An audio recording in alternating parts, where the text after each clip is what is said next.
Hello everyone, welcome back to the channel.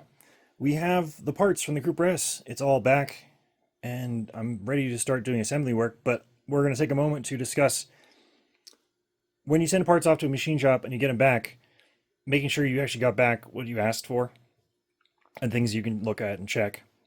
So starting with the crankshaft, I asked them to do a regrind on this.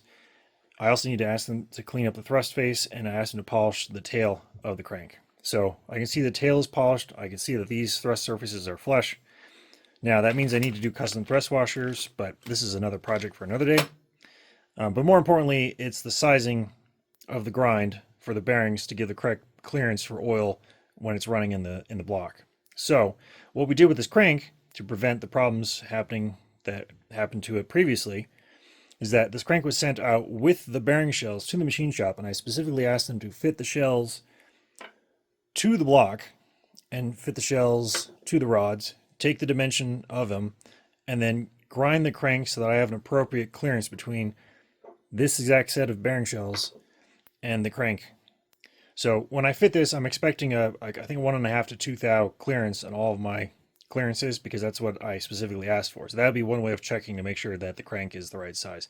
I can also just measure the crank, fit the bearings, measure those, and make sure that it all works out. But it's just going to be easier for me to build the block, fit the crank, do a plastic gauge test, and see what the thing says. But just verifying what you got back is what you asked for. Step one. Pistons and rods. You can see the new pistons have been fitted. I asked them to do a balance job on these rods.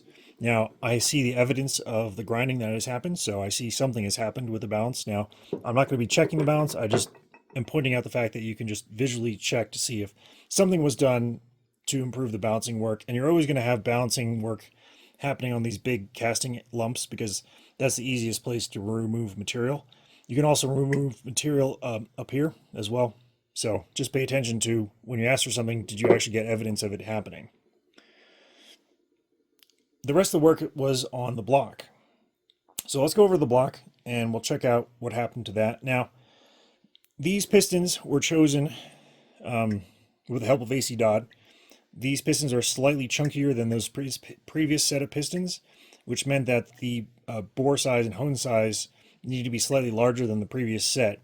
And the reason why we chose that is because instead of reboring the block to the next size over, which wasn't needed based on the wear and tear that had happened, this slightly chunkier set of pistons meant that we can simply re-hone the block a couple thou to make it match the clearance necessary for these pistons without having to rebore the block. So that's what we've done to try to preserve this block from being, overbored. And the other thing that happened to these pistons is that 10 thou was taken off the top and the dish was opened up to 9 cc's. And that was based on calculations that we worked through on this block so that we can get the appropriate compression ratio when we were done. Speaking of compression ratios, this cylinder head was, this is from Keith Calver. This is his GT spec head. I asked him to grind the head with a 24 cc chamber volume so that we can have the appropriate compression ratio. So very important work to be done. And it always needs to be done on paper before you do any machining operations because it's much easier to work on paper than it is in the real world. So let's move on to the block and start taking dimensions off the block and make sure we got what we asked for. And the first thing I'm going to do is show you guys the surface finish of the block because it had 10 thousandths cut off. And then we'll go ahead and start checking the bore size. Now, the bore dimension is going to be this. This is the diameter of the piston. So we're going to be taking this plus the clearance necessary for the pistons, and that'll be our honed diameter. And I have this written down in the book. And what I'm going to do is I'm just going to set my dial indicator on my honing measurement, my bore gauge.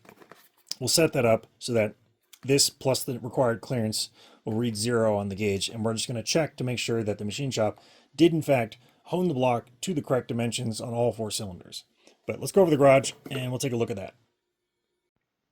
Oh, one more thing I want to mention. Just because professionals worked on these parts doesn't necessarily mean they're as clean as they can be. So it's up to you, the builder, to thoroughly clean and wash everything to your standards before you start building anything with these parts. Because just because they're professionals doesn't necessarily mean that they're dust-free, lint-free, grit-free. It just means that they did a bunch of work, and it's up to me to verify that the threads in here are clean. There's nothing trapped in here. Now, everything feels really nice, but I just want to make sure that I'm not building it together with any kind of grit, especially in the crank. You know, you got to make sure to clean all of these oil passageways, make sure there's no grinding material trapped in there. So as a builder, it's your responsibility to make sure it's clean. But let's go ahead and move on to the garage and take a look at the block. All right, so we're out here at the block, and I asked them to take 10 thou off the top of the block. Now, I don't have a way of measuring this, but I'll just assume I took 10 thou off for now. What I am going to do is a dry build of this block, and we'll check the height of the pistons versus the top of the block. And if there's any discrepancies, I can either get the block cut some more or modify the pistons, but we'll deal with that at a later point. But we're really just verifying that the stuff was done by the machine shop. So does the surface look like it was refinished? Yes. I don't see any of those old marks and scratches. It's all looking nice and fresh and clean. And now, one thing that I do need to check, bore diameter. Now I've set this dial indicator to read 0 for the piston size plus the necessary clearance, so that they don't, seize in the block. So when this says 0, that means that, it is the correct dimension. And if I put this into the block and take it down, take a few measurements here, that says 0. I can turn it around, it says 0.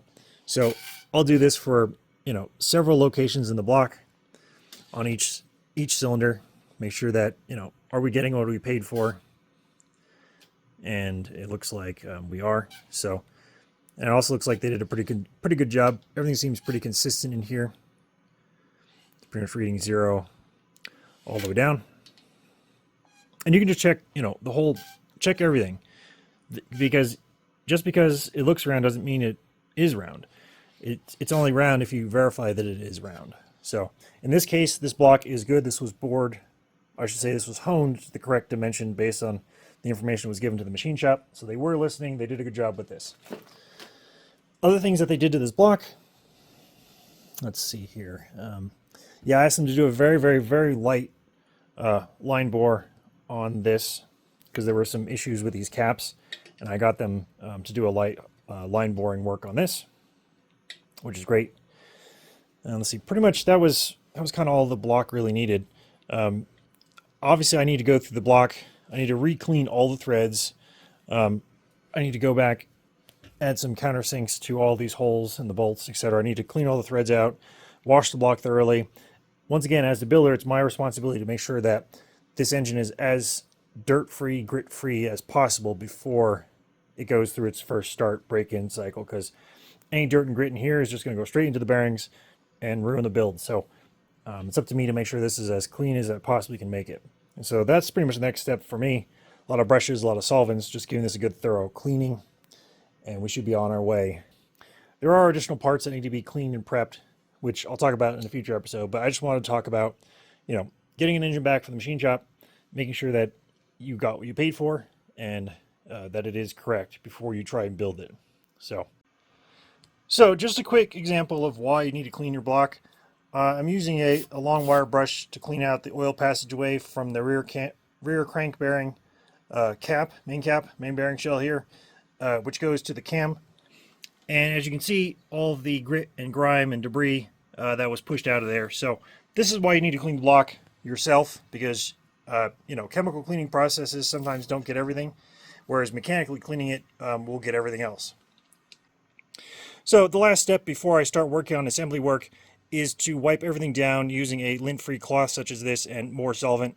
And the reason I do it with a cloth is because it mechanically removes anything that might be stuck to the surface that simply spraying it with a solvent may not remove. So this is the last step before I can start doing things like checking ring gaps and all the assembly work. So always do this step because it's really important, and as you can see, there is additional grit and grind to be removed from doing this step. Hopefully you guys appreciated this episode. If you did, let me know in the comments below. And as always, thanks for watching. I'll see you soon.